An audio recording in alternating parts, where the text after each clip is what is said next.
శ్రీ భగవద్గీత రాజవిద్య రాజగుహ్య యోగము 9వ అధ్యాయము. శ్రీకృష్ణ భగవానుడు చెప్పుచున్నాడు, అర్జున, నీకిప్పుడు అసూయ అనేది లేకుండా ఉండుట వల్ల అతి రహస్యమైన జ్ఞానాన్ని, దాని అనుభవాన్ని తెలిపే విజ్ఞానం కూడా చెప్తాను. దీనిని తెలుసుకోవటం వల్ల అశుభప్రదమైన సంసారం నుండి విముక్తి కలుగుతుంది. ఈ లోకములో తల్లిని తండ్రిని నేనే, కర్మఫలాన్ని ప్రాణులకు విధించే దాతను, బ్రహ్మను సృష్టించేవాడును నేనే, పవిత్రమైన ఓంకారమును, రుక్ యజు సామ వేదములను నేనే, అన్నిటికీ సాక్షిని, శరణమైన వాడను, ప్రతిఫలము కోరకనే మేలు కూర్చువాడను, సృష్టి స్థితి లయకారకుడను, బీజమును కూడా అయి ఉన్నాను. ఓ అర్జున, సూర్యుని ద్వారా వేడిని, మేఘరూపములో వర్షాన్ని, అమృతాన్ని, మృత్యువును, సత్తును అసత్తును కూడా నేనే.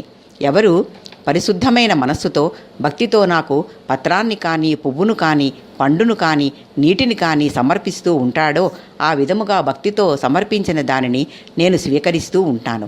అర్జున, నన్ను ఆశ్రయించి పాపజన్మ ఎత్తిన వారును, స్త్రీలను, శూద్రులను, వైశ్యులను కూడా మోక్షము పొందుతారు. కనుక నాయందే భక్తి నిలుపు, నాయందే మనస్సు నిలుపు, నన్నే అర్చించు, నాకే నమస్కరించు, ఈ విధముగా నన్నే ఉత్తమగతి అని ఎంచు కొన్నట్లయితే స్థితప్రజ్ఞను పొంది నన్నే పొందగలవు.